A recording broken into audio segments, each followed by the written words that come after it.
오늘 저는 여러분과 함께 참과 거짓이라는 제목으로 은혜를 나누고자 합니다. 거짓은 언제나 외면적으로 찬란하고 매혹적인 모습으로 나타나 우리들을 유혹하나 그 종말은 도끼서린 처절한 절망과 고통으로 우리를 끌어들이고 마는 것입니다. 6.25 사변 때 항도 부산은 그야말로 인산인해였습니다. 그때 우리 먼 친척 아주머니 한 분이 부산서 살았는데 그 남편은 외항선을 타고 이 항구 저 항구로 돌아다니면서 무역을 하는 분이었습니다.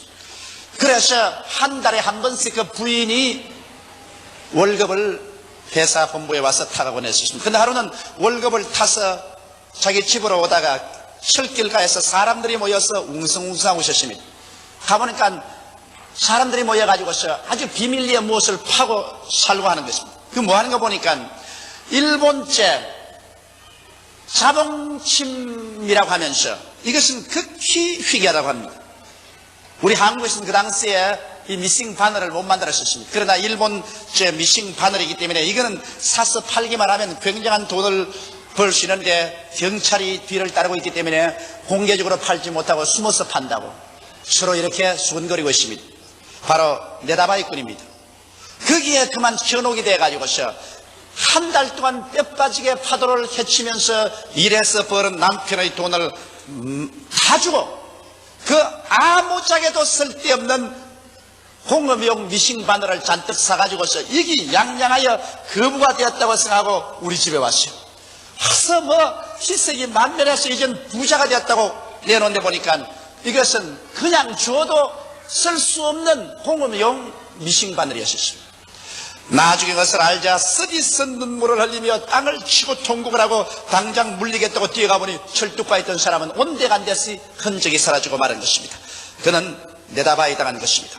오늘날 우리들의 영혼을 내다봐야 하는 원수들은 얼마든지 있습니다. 그들은 모두 다 찬란하고도 매혹적인 모습으로 인간의 영혼을 사냥하고 있습니다. 그중 가장 큰 거짓이 공산주의입니다. 공산주의는 칼 막스의 유물론적 변증법을 통한 자본론의 옷을 입고 매혹적으로 이 세상에 나타나서 모든 사람을 잘 살게 해준다고 했지만은 그러나 인류 역사상 공산주의만큼 무섭고 추악한 노예제도를 만든 적은 없습니다. 그뿐 아니라 그들은 하나님도 계시지 아니하고 인간은 물질의 그림자에 불과하며 인간이 죽으면 영혼도 사라져버리고 만다고 주장했었습니다. 그 외에도 인간을 신으로 격상시킨 인본주의, 황금만능주의, 쾌락주의, 권력제일주의 등 우리의 영혼을 내다봐야 하려는 마귀는 쉬지 않고 거짓을 전파하고 있는 것입니다.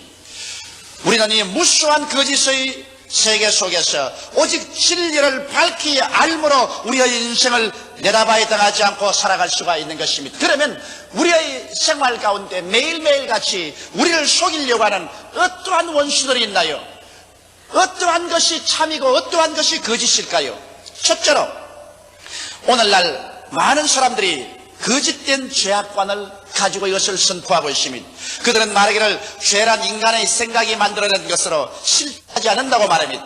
종파 중에도 크리스천 사이언스란 종파는 죄란 것은 인간의 마음속에서 죄라고 생각하니까 죄지 실제로 죄라는 것은 없다고 말합니다. 그러므로 죄란 없다고 생각하면 죄는 있을 수가 없다고 그렇게 주장하고 있는 것입니다. 또 오늘날 정신병학자들도 죄책으로 말미암아 정신적인 고통 가운데 온 사람들 보고서 당신은 죄가 아닌 것을 죄라고 생각하고 죄책감을 스스로 만들어냈다고 하면서 죄란 없다고 생각하라고 그렇게 말합니다. 그러면 죄책도 사라진다고 말합니다. 과연 그럴까요? 여러분 진실로 죄란 인간의 상상이 만들어낸 것에 불과할까요? 또 소위 말하는 상황윤리 주장자들은 죄란 상황에 따라서 달라진다는 것입니다. 그들의 설명을 들으면 아무리 합법적으로 결혼하고 부부간에 산다고 할지라도 서로 사랑하지 않고 사는 사이면 그것은 강간이다. 그러나 아무리 남의 유부녀를 탈취한다고 할지라도 진실로 사랑해서 두 사람 눈이 맞아서 서로 합쳐진다면 그것은 죄가 아니라고 말합니다. 상황윤리라고 말합니다. 과연 그런다고 죄가 아닐까요? 여러분 성경은 죄란 하나님의 법을 어긴 행동인 것입니다. 사람이 무엇을 어떻게 말하든가 하나님의 법을 어기면 그것은 죄입니다. 하나님이 주신 십계명을 어기고 사는 것 자체가 죄가 되는 것입니다. 사람들이 무엇이라고 말한들 그것은 상관없습니다. 하나님의 법을 범한 죄는 죄인 것입니다. 그 죄의 대가는 하나님과 원수가 되게 되는 것이요, 그리고 사망인 것입니다. 성경은 말하기를 죄를 지은 영혼은 죽으리라고 말한 것입니다. 이렇기 때문에 아무리 아름다운 이복을 입고 매혹적인 설명을 가지고 온다 하더라도 그 결과는 죽음밖에 없는 것입니다. 참으로 죄에 대한 우리의 태도는 어떠할까요? 죄를 버리고 회개하는 것입니다. 회개의 길이 참된 길인 것입니다, 여러분. 그래서 우리의 죄를 철저히 회개하고 저버리고 우리 죄를 대수하기 위해서 십자가에 못 박혀 그 몸 찢고 그 피를 다 흘리신 나사렛 예수 앞에 나가서 죄를 청산하고 보혈의 공로를 의지해서 하나님 앞에 용서를 받고 하나님과 화목하는 길밖에 없습니다. 예수 그리스도를 통해서 죄사함 받는 길 이외에는 여러분 우리를 도적질하고 죽이고 멸망시키는 이 가장 무서운 죄악에서 놓여날 수 있는 길은 천하에 없습니다. 아무리 없다 죄가 아니라고 해도 죄가 아닐 수가 없는 것입니다. 여러분 약방에 가서 여러분과 내가 먹으면 즉사할 수 있는 쥐약에다가 이것은 사탕이라고 넷대를 붙여놓았다고 해서 그 사탕이라는 넷대루가 치명적인 쥐약을 달콤한 사탕으로 변화시킬 수는 없는 것입니다. 죄는 죄입니다. 그리고 죄의 값은 동양이나 서양이나 사망인 것입니다. 이러므로 죄는 우리가 철저히 회개하고 예수 그리스도의 십자가의 보혈을 믿고 죄 용서함을 받고 성령님을 받아서 성령님을 항상 인정하고 환영하고 모시드리며 의지해서 의와 거룩한 삶을 살아야 되는 것입니다. 이것이 참의 길인 것입니다. 이것이 이 세상에 사는 동안에는 좁은 길이요 괴로운 길일지 몰라도 이것이 참의 길이요, 이것이 후에 가서 영원히 하나님께 영광을 돌리고 하나님의 사랑을 받고 영생할 수 있는 길인 것입니다. 죄악으로 가는 길은 넓고 거리 찾는 사람이 많습니다. 그러나 그 길로 간 사람은 최후의 처절한 절망을 체험하게 될 것인 것입니다. 둘째로 여기 거짓이 있습니다. 이것은 거짓된 자아관인 것입니다. 사람들은 생각하기를 죽으면 자아의 종말이 다가온다고 말한 것입니다. 이러므로 내일 죽을 것이니 오늘 먹고 마시자. 그러므로 무엇을 먹을까, 무엇을 입을까, 무엇을 마실까 이것밖에는 생각할 것이 없다. 육신의 정욕을 추구하고 안목의 정욕을 찾고 이 세상 자랑을 취하여 살다가 죽으면 한 주먹으로 돌아갈 것이니 그러므로 이 세상에서 실컷 어떻게 하는지 수단 방법을 가리지 않고 잘 살아보자는 것입니다. 사실 그럴까요? 이것이 참말일까요? 성경은 그렇게 말하고 있지 않습니다. 히브리서 9장 27절에 한 번 죽는 것은 사람에게 정하신 것이요 그 후에는 심판이 있으라고 말한 것입니다. 사람이 육체를 가지고 이 땅에 살 동안 그가 무엇을 행했든지 그것은 하나님 앞에서 반드시 심판을 받게 되는 것입니다.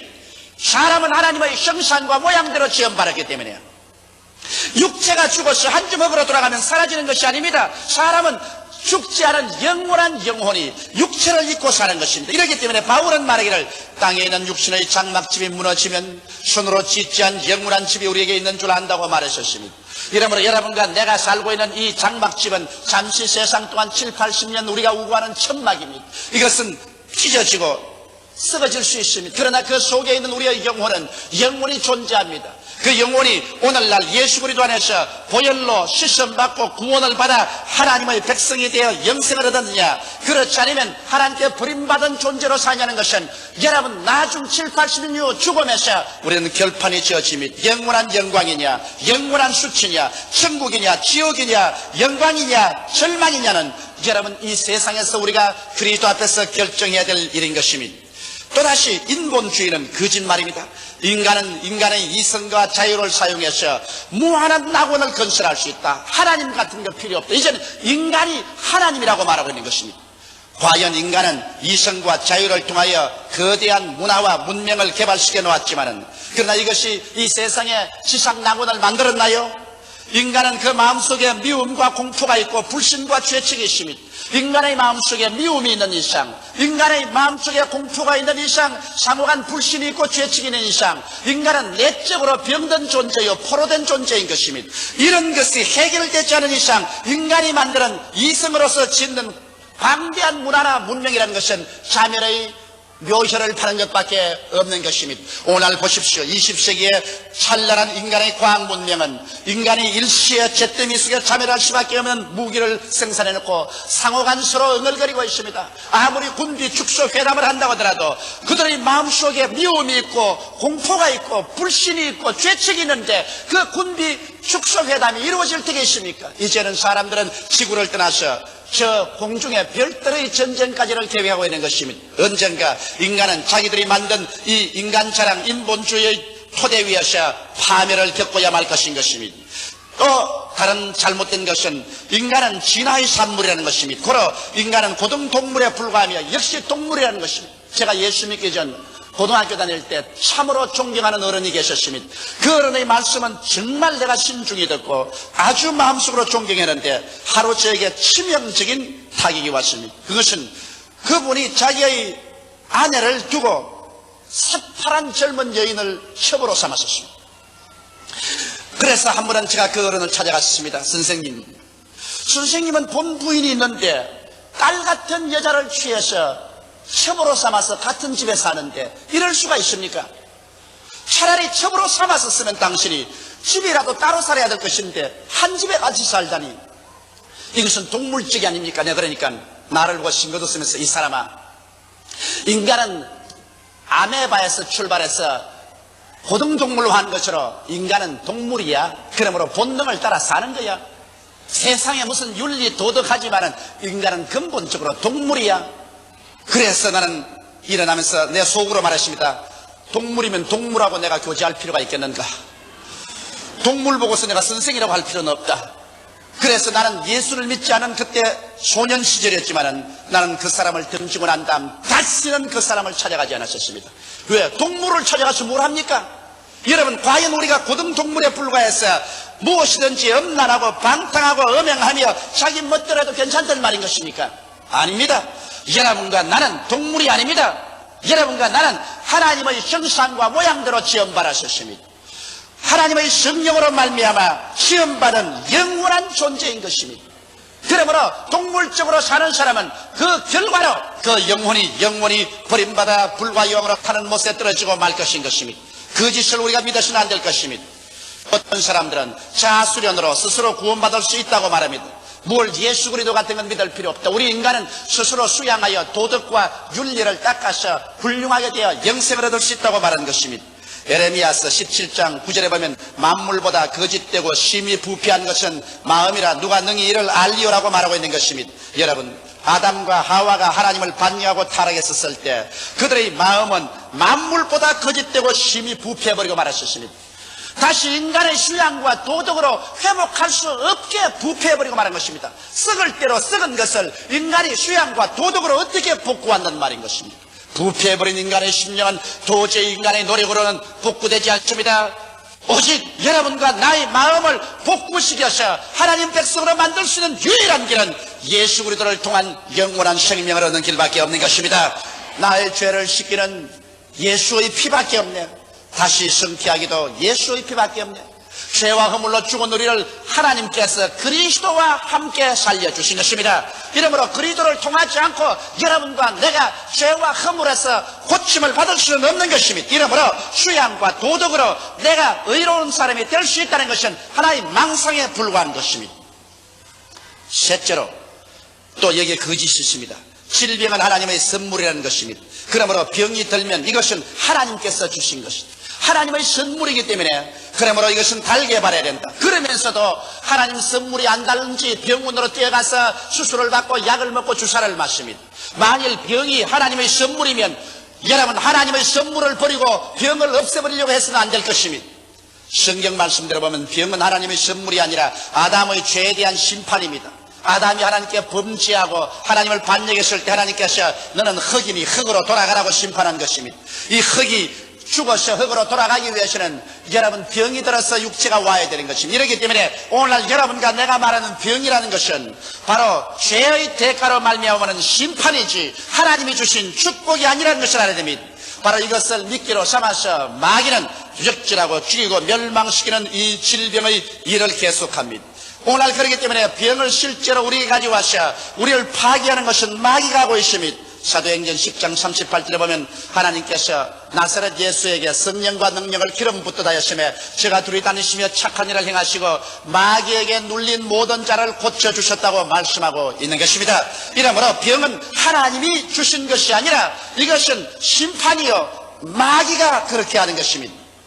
이렇기 때문에 오늘날도 우리가 병들면 하나님 앞에 나와서 회개해야 될 것입니다. 직접 내 개인의 죄가 아닐지라도 다른 사람의 죄로 인해서도 내가 병들 수가 있고 내 개인의 죄를 위해서 병들 수 있습니다. 물론 죄를 짓지 않고도 병들 수 있습니다. 병은 타락된 환경의 산물이기 때문인 것입니다. 여러분, 이 오염된 공기, 오염된 물, 그리고 식품의 첨가제 이런 것을 먹고 마심으로 말미암아 벌써 어린아이가 태어날 때부터 손발이 없어 태어난 어린아이들이 있습니다. 이것은 자기가 죄를 직접 지어주는 게 아니라 이 타락된 세계 속에서 인간이 오염된 세계를 만들어서 환경을 통해서 이런 질병들을 가져오는 것입니다. 그러나 우리 인간에 대한 하나님의 참뜻은 병드는 것이 아니라 건강입니다. 성경 출애굽기 15장 26절에 나는 너희를 치료하는 여호와임이라고 성경은 말하고 있는 것입니다. 예수님께서 이 땅에 오셔서 그 사역의 3분의 2는 병 고치는 데 보내셨으며 12제자와 72인의 제자와 그 다음 모든 신자들에게 너희는 가서 회개하라 천국이 가까워왔다고 병든 자를 고치라고 주님께서 신신당부했었습니다. 성경은 마태복음 8장 17절에 제가 우리 연약한 것을 친히 담당하시고 병을 짊어지셨다고 말했었습니다. 베드로전서 2장 24절에는 제가 채찍에 맞음으로 너희가 나음을 얻었다고 말씀하고 있는 것입니다. 이러므로 치료는 하나님의 뜻인 것입니다. 그렇기 때문에 병이 하나님의 선물이라는 이 거짓을 우리가 던져버리고 우리는 치료가 하나님의 뜻인 줄 알고 믿음으로 말미암아 죄를 회개하고 하나님을 간절히 찾는 여러분 되시기를 주의 이름으로 축원합니다. 넷째로 헐벗고 굶주리며 사는 것이 하나님의 뜻이라고 말하는 거짓이 있습니다. 여러분, 헐벗고 굶주려서 뼈골이 양상하여 영양실조가 되어서 죽는 것이 하나님의 뜻이라면 그러면 오늘날 아프리카에서 기근으로 말미암아 특별히 에티오피아에서 온 전신이 앙상한 뼈만 남아 죽어가고 있는 이것이 하나님의 뜻이라는 말인 것입니까? 여러분께서 텔레비전을 통해서 보셨지요? 사진을 통해 보셨지요? 젊은 청년의 다리가 우리의 새끼손가락만 하게 적어져서 뼈만 앙상하여 죽어가고 있는 걸 보셨지요? 여러분, 이것이 하나님의 뜻이라고 생각합니까? 그렇다면 하나님은 이렇게도 무자비하게 사람을 굶주려서 근포가 되어서 죽게 하는 것이 하나님의 뜻이라는 말인 것입니까? 성경 어디에서 그런 말을 기록하고 있는 것입니까? 여러분, 오늘날 이 세상의 가난과 저주는 하나님의 심판의 결과인 것입니다. 아담과 하와가 범죄하고 하나님을 반역하자 그들이 에덴에서 쫓겨나왔었습니다. 그러고 난 다음 땅은 저주를 받아 가시와 은각회를 내며 너희는 이마에 땀을 흘려야 먹고 살 것이라고 말한 것입니다. 그러므로 죄악으로 말미암아 온 이 굶주림과 저주이지 하나님의 축복이 아니요 하나님의 뜻이 아닌 것입니다. 가난을 신앙으로 극복하는 것은 하나님이 기뻐하시는 것이지만 가난 그 자체는 하나님의 뜻이 아닙니다. 가난은 여러분 질병의 온상이요 범죄와 인간 비극의 온상인 것입니다. 사람이 가난하고 도둑질 안 할 소리가 없으며 거짓말 안 할 도리가 없습니다. 그러므로 여러분 가난 그 자체는 인간의 존엄성까지라도 파괴하는 저주인 것입니다. 그런 것을 가지고서 가난이 아름다운 것이라고 미워하는 그 사람은 어떠한 정신상태에서 그런 말을 한지 나는 모르겠습니다.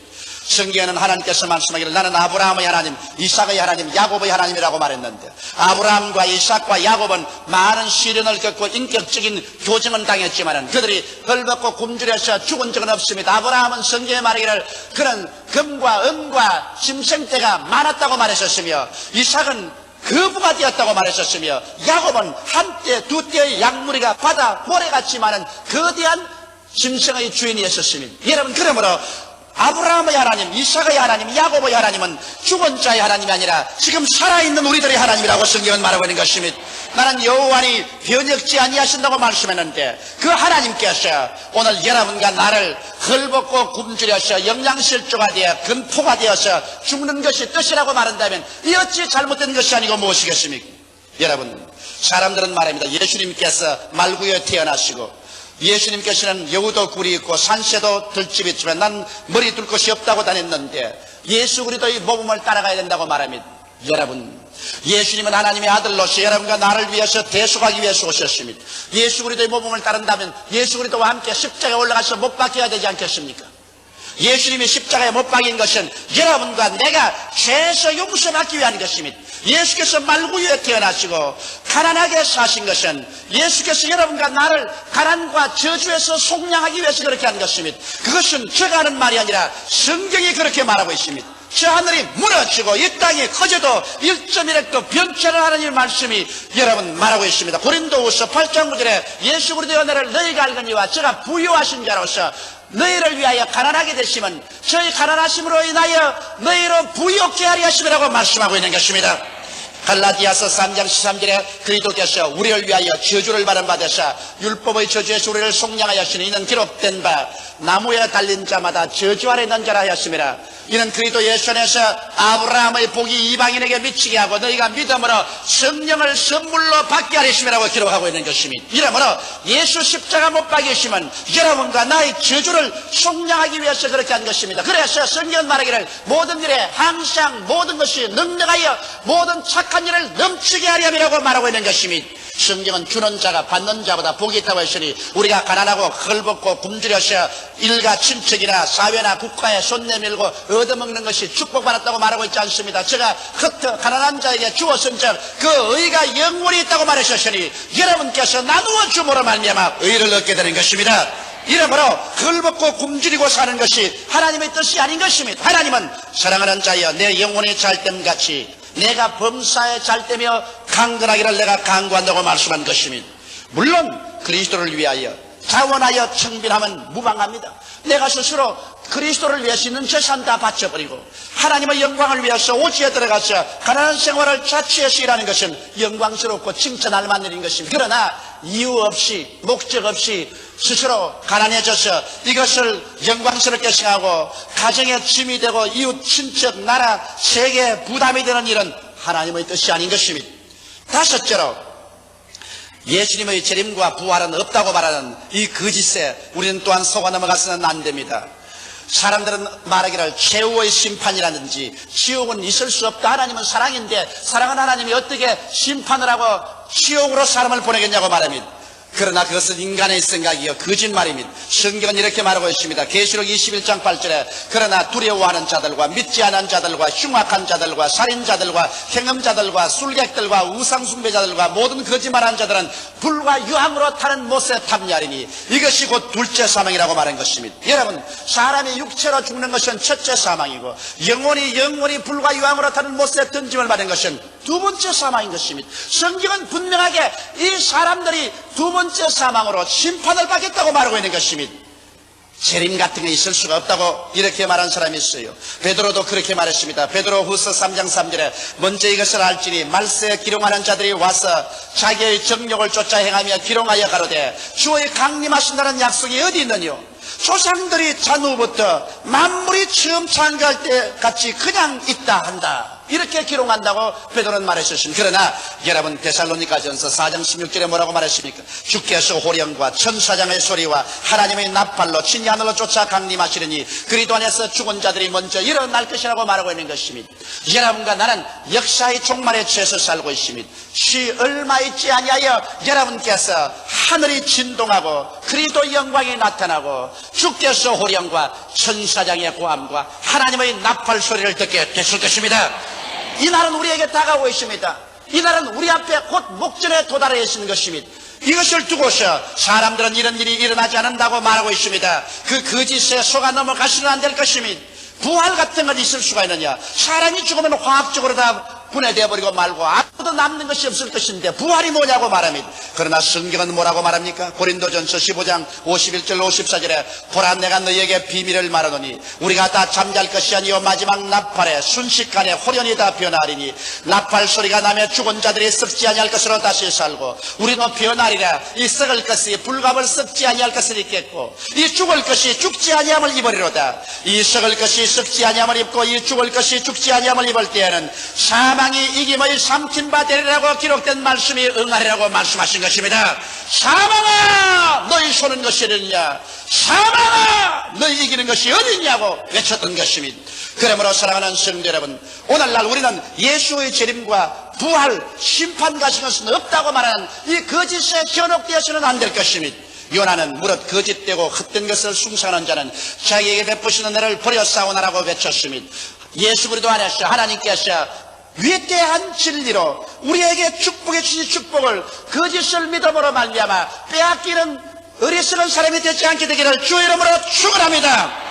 오늘날 너무나 많은 사람들이 거짓에 속아 거짓되고 헛된 것을 숭상하고 따르고 있습니다. 하나님께서 예수 그리스도 안에서 베푸시는 은혜를 버리고 영원한 멸망을 자초하고 있습니다.